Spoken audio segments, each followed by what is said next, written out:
Welcome back to Still a Part of Us. We are so grateful to have Anna here and who just barely told us her birth episode of her son Liam. And so welcome back, Anna, and we're excited to talk with you and just have a conversation. Thank you again for having me. And in order to give everybody a little bit of context about your son, please tell us like who you are and a little brief overview of what happened to him. Yeah, I'm Anna, and I am from Honduras. I currently live in the Chicago area, and that's where I was living when Liam was born. Liam was my first child, and he was stillborn on his due date in 2016 for unknown reasons. And that was a heartbreaking story to listen to, so I'd recommend listening to it. It was beautiful, and excited to talk a little bit more about where we left off actually, because you you buried your son, and but that it seemed like that created something in you where you were trying to do something for him. Can you tell me about how that journey has looked for you after he was physically gone? I want to say immediately when I found out he had died, I knew I wanted to never let him be forgotten, make his life mean something, and build a legacy for him Yeah. and help others who would be experiencing this in the future. Yeah. So I instantly knew I wanted to donate my breast milk. That was something that I had learned about through my job, Yeah. bereavement milk donation. So it immediately came to mind, and I told the staff at the hospital, the nurses, that I wanted to do that, and they said, "Okay, well, we'll have the lactation consultant come and talk to you." Okay. And the lactation consultant came and talked to me, and she was completely baffled. Mm. She literally was speechless, Yeah. and she said that. She said, I don't know what to say. I've never had someone say they want to do this, and I don't know what to do. I don't know how to help you." And I said, "You can bring me a breast pump and show me how to use it. Yeah. Let's start with that." Yeah. Okay. So Yeah. that was kind of my first step to making meaning out of Liam's death Yeah. and helping other babies. I knew that by donating my milk, I would help other babies who were sick or who otherwise needed it, hopefully survive and thrive thanks to his breast milk. Yeah, because a lot of women it really is like, wow, that's amazing. Because a lot of times it's like, how do we suppress the milk? How do we have it, prevent it from coming out? How long Mhm. did you end up donating, your breast milk? For a few months, I didn't have any kind of set date or ending in Mhm, mind. I mhm. just went with the flow, and over time, as I kind of reintegrated into my pre-loss normal life, I was like slowly decreasing how much I was pumping. And so, of course, naturally, my supply was also decreasing. And I just sort of slowly weaned off of pumping and donating. But it was from, since he was born until December, at some point in December was when I stopped pumping completely. So, yeah, it was for a few months. Yeah. That's really cool. I Was it also hard though to do that? Was that something I would think that would be hard. Like, Hard in what sense? Like well, it was hard not having logistically. well, yeah, yes, that is pumping is difficult. Um, but also just not having him there. Does that make sense? Like, I think that was one of the reasons why a lot of women are like, "Oh, this is just another reminder that he's not here, that I can Yeah, feed him." exactly. I think a lot of people think that, but that Mhm. wasn't my experience because my experience was each and every time I was pumping, I was thinking he should be here. This Yeah. is his milk. He should be drinking it, but he's not. I can't change that. So every time I was doing that, I knew that this is going to help another baby. This is going to help Yeah. another baby. Liam's helping save other babies. Yeah. And so, if anything, it felt more rewarding to me to do that than it felt hurtful or hard. Beyond like it's hard to live your life after your babies died, Yes. period. So Yes. it wasn't a reminder. I didn't forget at any point during any of those days that I was pumping and donating that he had died. Yeah. So for me, it was comforting and it was healing and it was helpful. It was helpful to have a mission.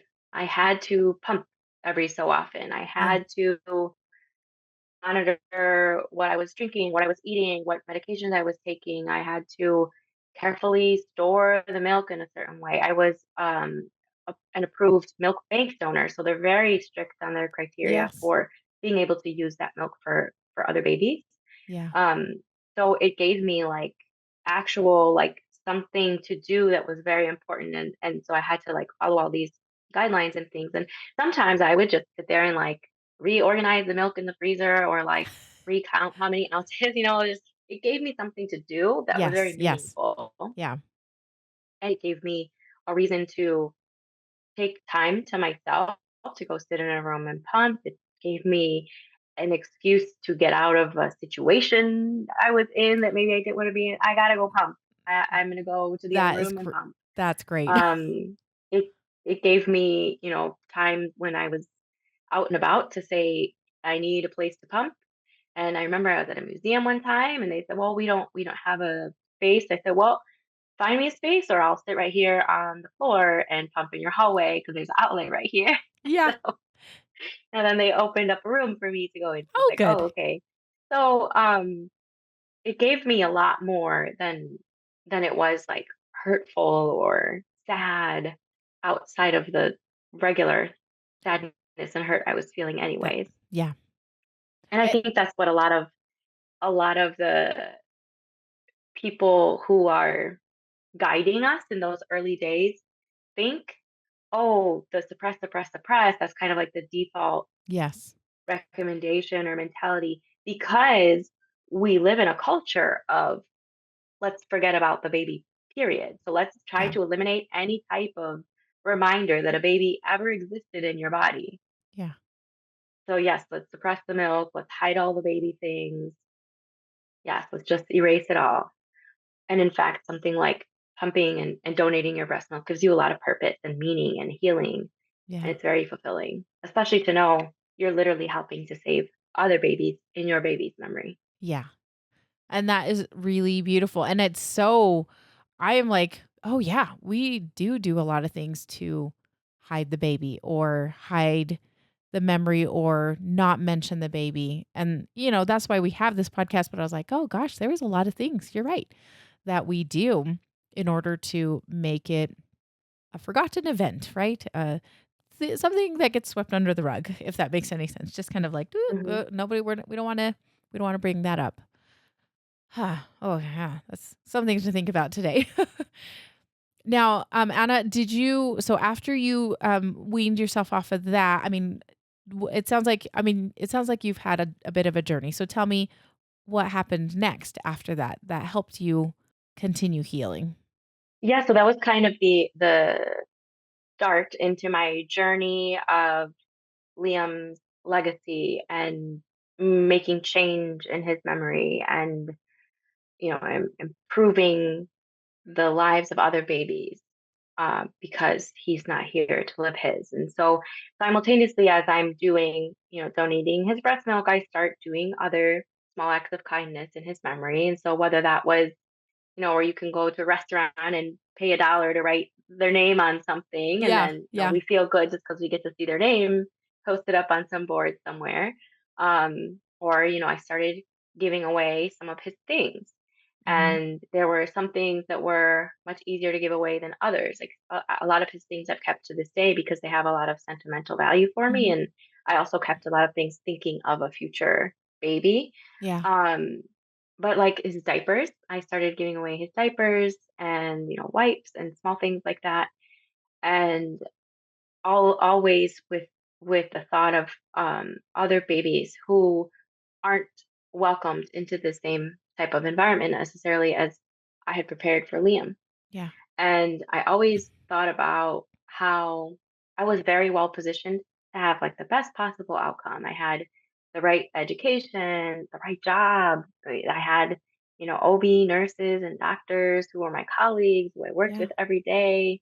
And I had great friends, a great family, uh, home. I had all the right things supposedly in place.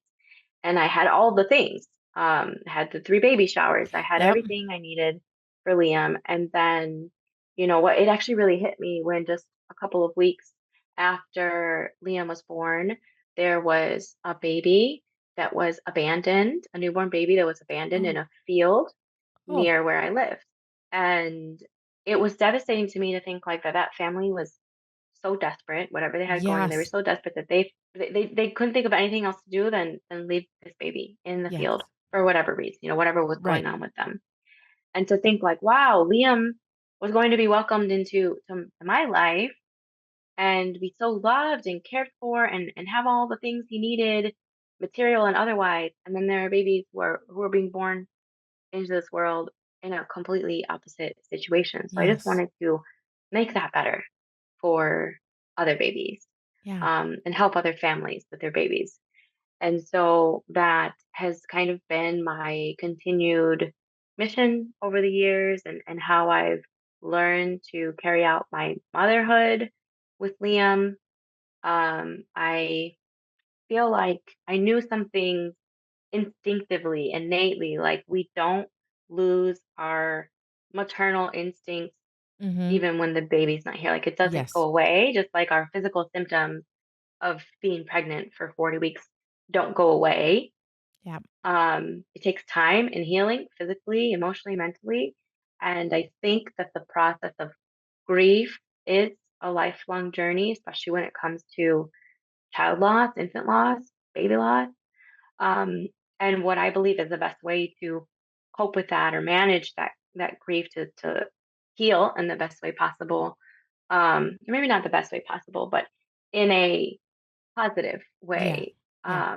is by living that experience and by navigating your journey and figuring out what does that look like for you, like what does your motherhood look like. And so for me it was helping other babies in Liam's memory. That's how I have lived my motherhood with him. And so over time of like doing small things here and there, in Liam's memory, that evolved into nonprofit organization, 5 years later. Tell me a little bit about how this developed. Like, because, giving diapers is one thing, but then like getting to the point where you're essentially doing like diaper drives, right? Like that's I think I would love to hear more about that. I would love others to hear about what you've done on his behalf.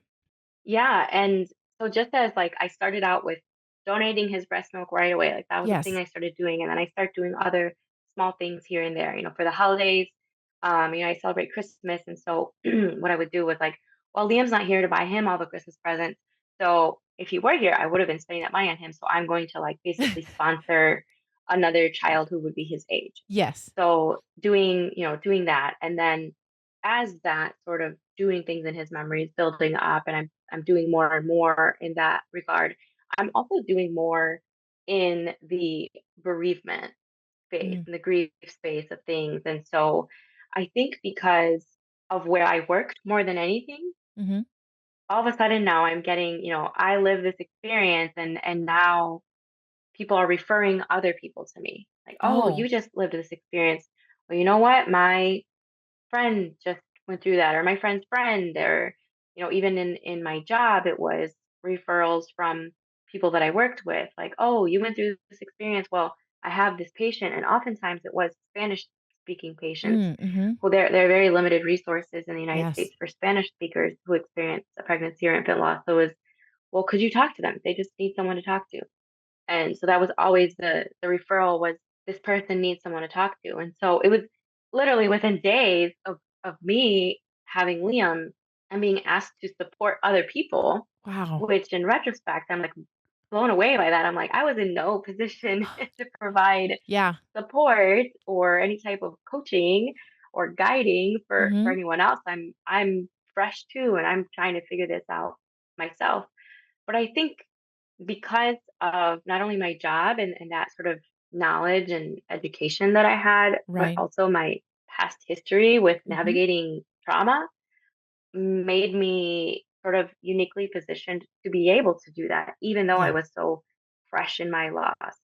And then adding on to that, that I could speak Spanish and be a support person for a lot of Spanish speakers. So Yes. that sort of role of being a support person starts evolving and Mhm. growing, and the doing things in Liam's memory, helping other babies in Liam's memory is Mhm. evolving.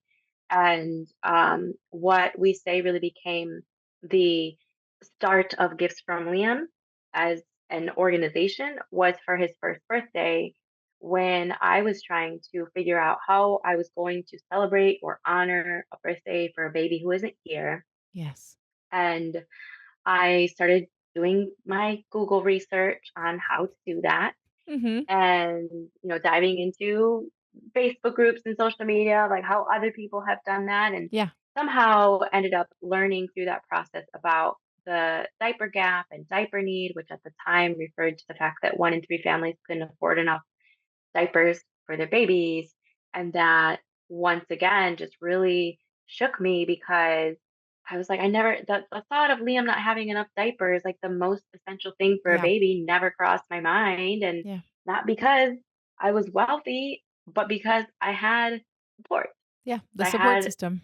yeah, I had a support system. And it never crossed my mind that Liam wouldn't have something as basic as a diaper, and to think that a third of families with babies have that concern, have that stress, like, and knowing Yeah.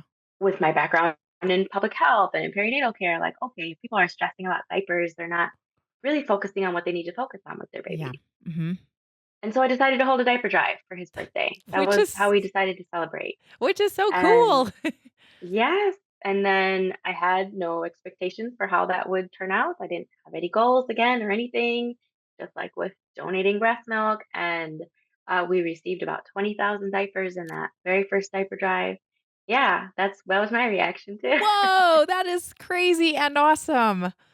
Whoa, Yeah, okay, that's so cool.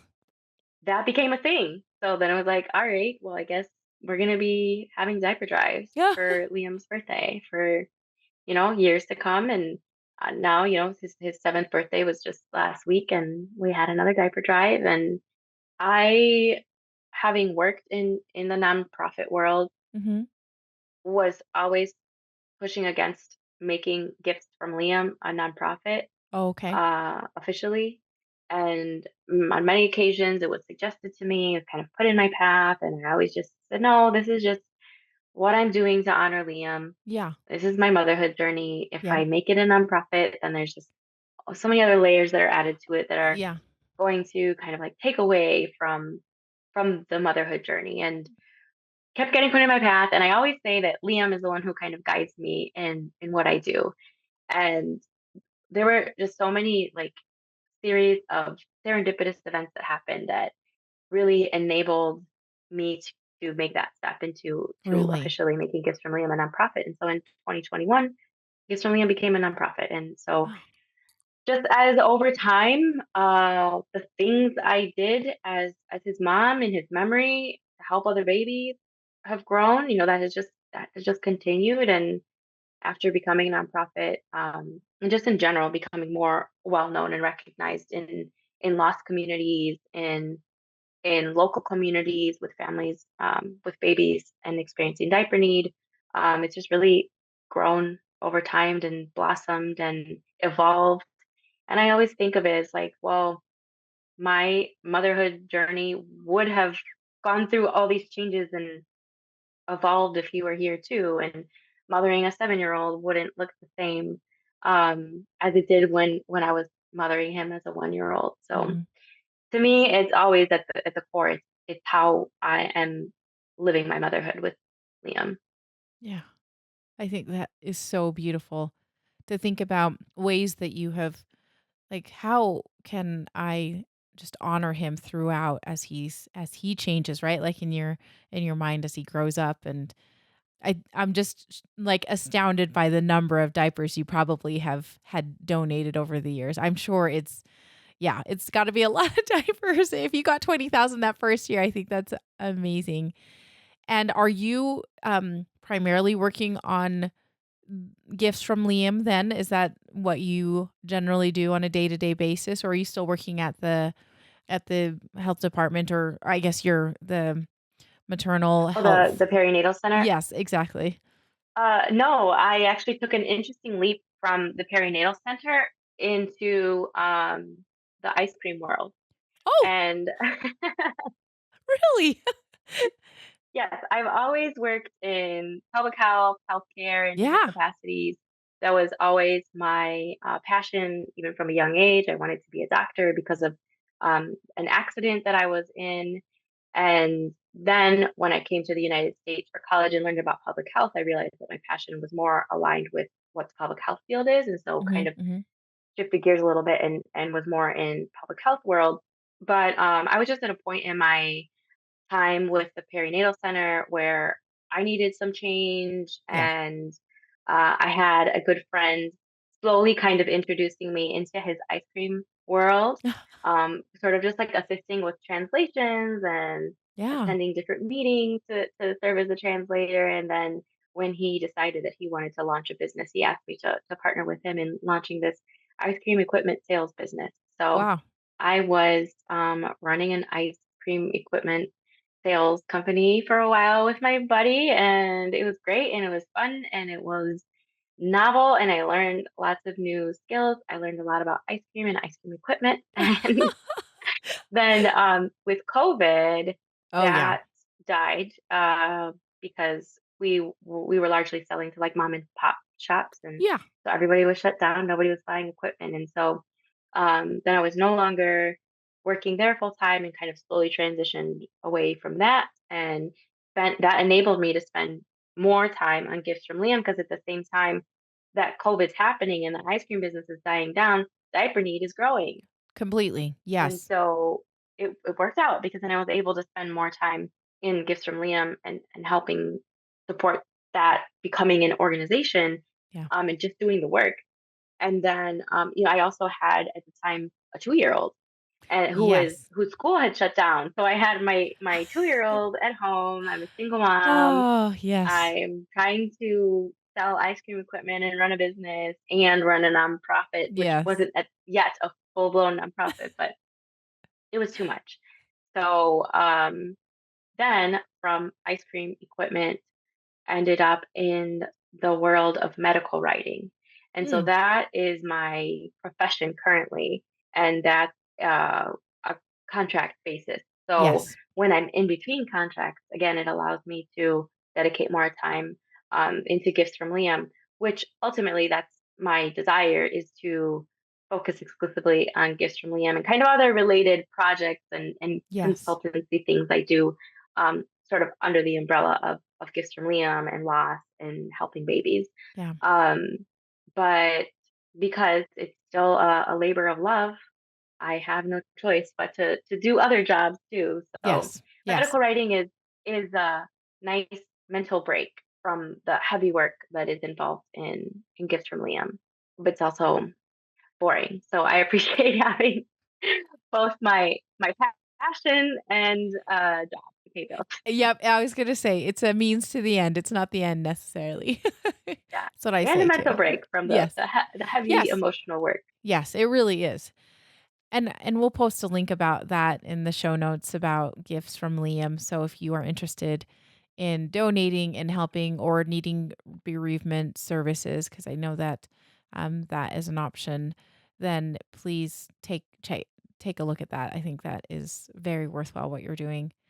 I wanted to check and see when, I know you mentioned in your birth episode that your relationship was a little bit rocky with your partner at the time.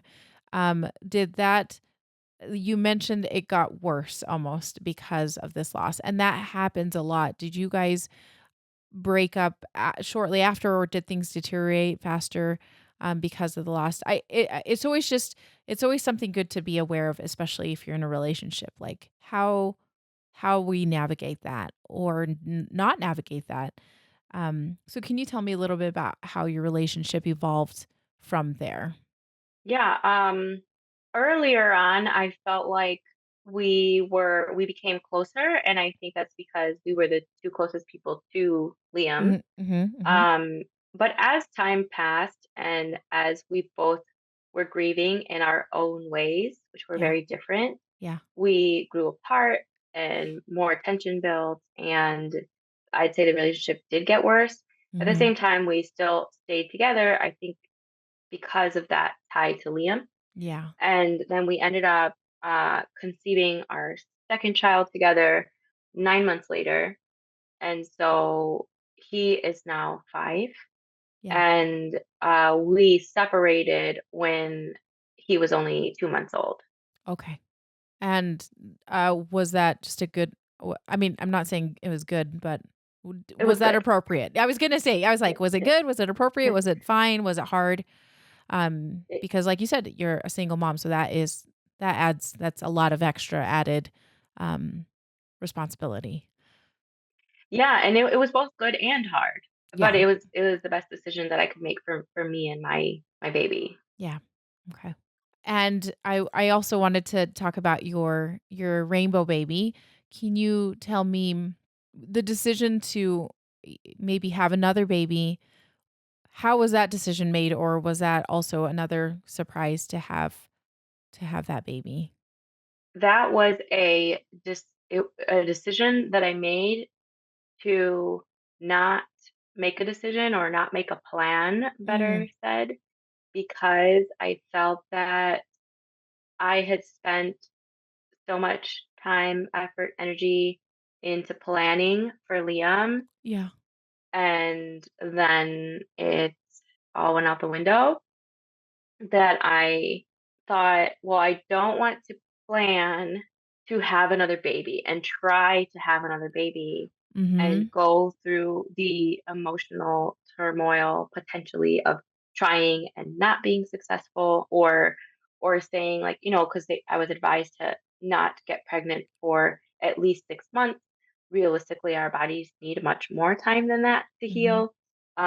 So even thinking about that timeline and planning that timeline and then trying, and then what if we're unsuccessful? And I didn't want to go through that. And then I also didn't want to go through a process of deciding, okay, no, we're not going to try to have another Mm. baby.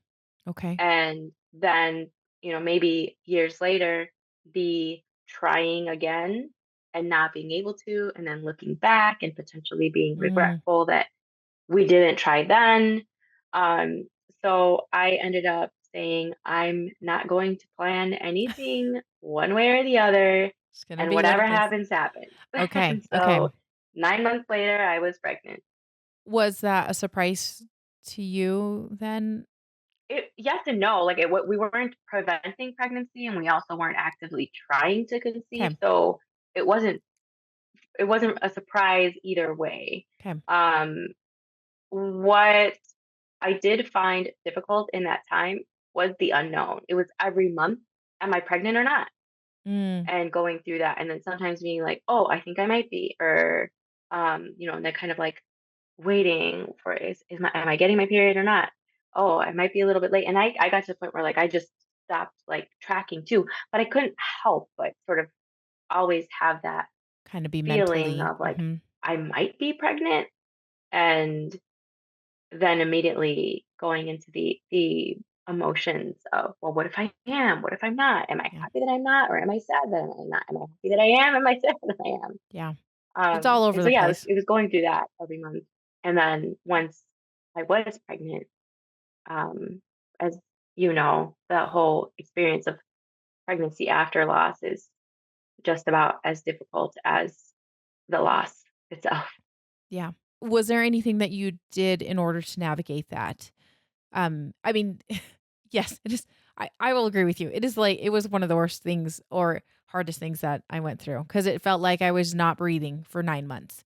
And just anxiety, like, ratcheted up even more, just worried all the time that things would go wrong.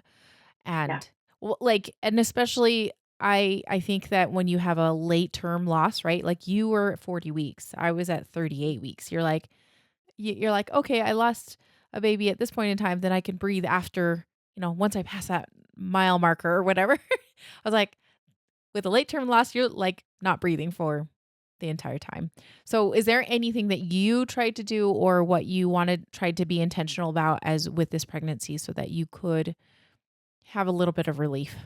I guess maybe is a good way to ask that. Yeah, well, I agree with you. Number one, like it was 9 months, or in my case, I was induced early Mm, to mhm. try to help prevent what had happened to Liam, and so I was induced at 37 weeks. So first of all, I was like, so this second baby isn't even going to be inside of me for as long as Liam is. So I Yes. truly will never reach a point of like, oh, I made it past Yes. that, like, never. And even that, I think most people who've had a pregnancy loss, even if it was earlier on, lose the innocence of like you reach some point and everything's going to be fine. And Yeah. even into once our children are here and alive, we still, I feel like, live with a heightened sense of death. And half the time when he's away from me and I get a call or a message, it's like, is something wrong? Did something happen? Um, Yeah. and so the journey of trying to navigate that anxiety, I don't know how long that goes on for, but I think, but I know 5 years later, I'm still navigating that Yeah. anxiety and fear of your child dying. Yeah. Um, and I think that's something that we, we just have to live with as lost parents. Mhm. And um, while I was pregnant, I did intentionally try to do something to help manage the anxiety and fear that comes with being pregnant after a loss. And I was in therapy for one, Mhm. and I was even intentional in the therapist that I selected, who was a therapist who had also experienced child loss. Oh. Her child loss was very different. Her child was much older, late teens, but Oh. at that point, I had already learned like there's some connection that you experience with other bereaved parents Yeah. that you don't have with, I call them normies. So, Yep. regardless of when the child loss occurred. And so I appreciated that she had that lens, Yeah. and I found it difficult to connect with my new baby. Mhm. And I didn't want to connect with that new baby because, part of me was like, well, if I remain disconnected and pretend like there isn't a baby growing inside of me, then if or when they die, it's not going to hurt as much. Yeah. And like, I think we know that's not true, but Yes. we try, we We're try to trying tell ourselves whatever we can Yeah. It's like a survival to, instinct, I think, honestly, just like, "I can't get yeah. hurt again, so I'm gonna just not get connected." Like, I'm not gonna Yeah. Yeah. It's Mhm. weird. And while having those thoughts, also telling myself, that's not fair to this baby, though. Like, this is a new baby. This is Mhm. hopefully going to be a different outcome. I can't control whatever the outcome's going to be, but let's assume this baby does make it. And then I will have regrets about not fully being present in that pregnancy and connecting with that baby in that pregnancy. And even if the baby dies, what will I be less sad about? Having a pregnancy where I created memories, or having a pregnancy where I pretended it didn't exist? And Yeah. I decided, well, I would rather have a pregnancy with memories, to because I know those are important to me in my journey with Liam. Yeah. And in fact, I was like, I wish I had more memories from my Mhm. pregnancy with Liam. I wish I would have taken the weekly bump photos. I wish I had done belly molds and all these things. And so then I did incorporate those into my Mm. rainbow pregnancy, because then I thought, if this baby dies, at least I have these memories. Yeah. Yeah. And it also helped me to intentionally connect with that pregnancy and with that baby. I don't know that those things necessarily made the anxiety or fear go away. I think what really only helped me with coping with that was, in the end, and I started having to go to the more regular checkups, like, Right. okay, he's Yeah. still alive now. I Yeah. only have to wait 2 more days to get confirmation that he's Mhm. still alive again. And taking it day by day or sometimes hour by hour, minute by minute, and using, positive pregnancy cards and mantras and meditations. And I participated in pregnancy after loss support groups, had my pregnancy after loss mom friends. All of those were different tools and strategies that I leaned into to help get through that pregnancy. Yeah. Yeah, and you do like, yeah, you just find what you need to. I just love the fact that you decided, like, I would rather have the memories, even if there is especially if there is a bad outcome, again, I wanna have memories of that. So I think that is a lovely piece of advice to in order to connect, right? To connect with your Mhm. baby.